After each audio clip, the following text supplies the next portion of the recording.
Good morning, everybody. It's Friday, April 3rd, and you should be starting to work on researching your prominent figure for your profile piece.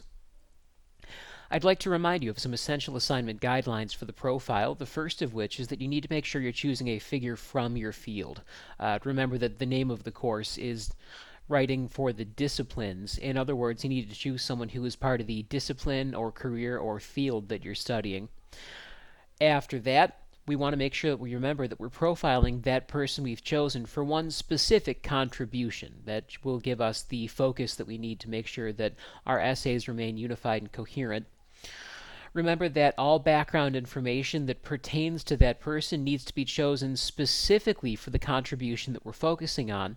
If the background we've chosen isn't helping us explain that in some way, it's not really relevant to the assignment. Lastly, the goal of this essay is to show how the person mattered to the contribution as much as the figure did. I realize we're talking about the same individual here. The difference is that the person is someone that you and I could relate to on a personal or kind of human basis, where the figure is the historical professional figure, the one that we all know in terms of what they did, but not necessarily who they were.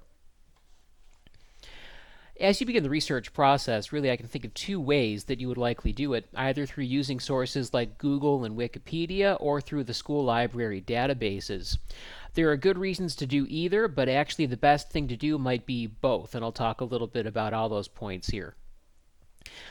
The Google or Wikipedia approach is good for general knowledge of the figure. If you're working with Wikipedia, think about it as being a way of searching out other better research sources that are themselves referred to in the Wikipedia entry.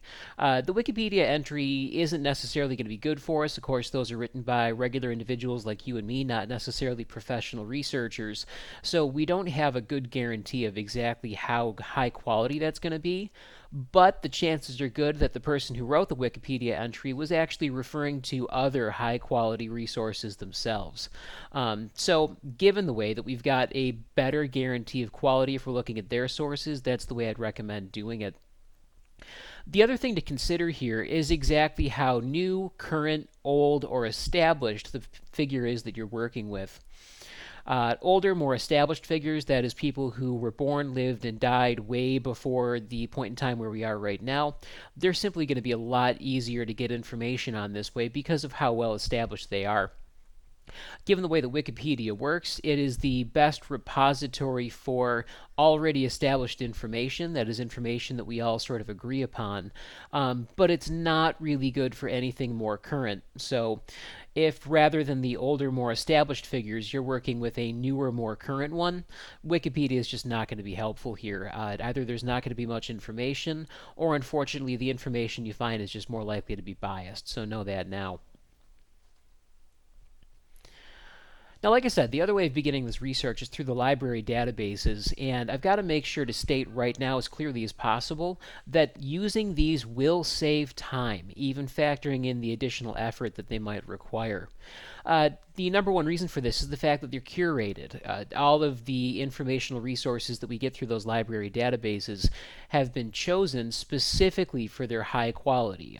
What's nice for us as writers is that we don't need to spend too much time trying to second guess what we're finding there. If it's in the database, we know someone read it and made sure that it was good to be used. The curation also means that these things are better organized. Generally, we'll find specific articles on specific parts of subjects grouped together. Again, unlike Wikipedia or Google, where it's up to us to sort of figure out what fits with what else there. Another good reason to start with the library databases is the fact we've got an embedded librarian for this course. Her name is Carrie Thomas Whiteside, and she's great. She is incredibly good at her job. I've been working with her as an embedded librarian now for years. She's been really helpful to my students as they begin the research process, so make sure to use her too. If you're looking over at the left-hand side of Blackboard, you'll see an area of Blackboard that says Librarian Help. Click on that, and you've got access to Carrie and all the resources that she's put online too. So, again, use her. Now, the library uses as its main academic database search tool a thing called Primo. Primo is great as a one stop source, But it's actually the same sort of double edged sword as something like Google is for the rest of the internet, in that with both Primo and Google, put in a search term and you're going to get a lot of hits. Now, that's great because there's no shortage of research sources to be looked up there, but oftentimes the number of hits you get is actually so large that it's really too many to work with. You've got to narrow it somehow. That necessity for narrowing is the reason that I'm going to recommend a combination of approaches instead. Use Google and Wikipedia to determine a more specific interest in and approach to profiling the figure, and then once you've got that more specific interest and approach, use those things to make your approach to the school databases more manageable, right? So effectively, we're starting from a very, very general place and narrowing all that down so that our research works the best it can. A last note, actually, speaking of the research working the best it can, our draft will be due a week from now. That'll be on April 10th. Start early. This will be for some necessary trial and error. With a piece like this, you'll spend some time working with one topic and decide to use a slightly different one. You will probably have to spend time doing research working on your focus, like I just said. You'll spend time looking at various research sources, probably choosing some as more useful than other ones. You'll probably start with one direction and find yourself using another one. And then once you do get into the writing process, you will almost certainly have to make certain structural changes as you go. Obviously, all these things are much more doable if you give yourself the time to do them. And I do have to ask you to do that. As we move forward into electronic drafting, I will be doing my best to make sure that I give you the feedback on your draft that you need. But the more complete the draft is, the better I can help you with it.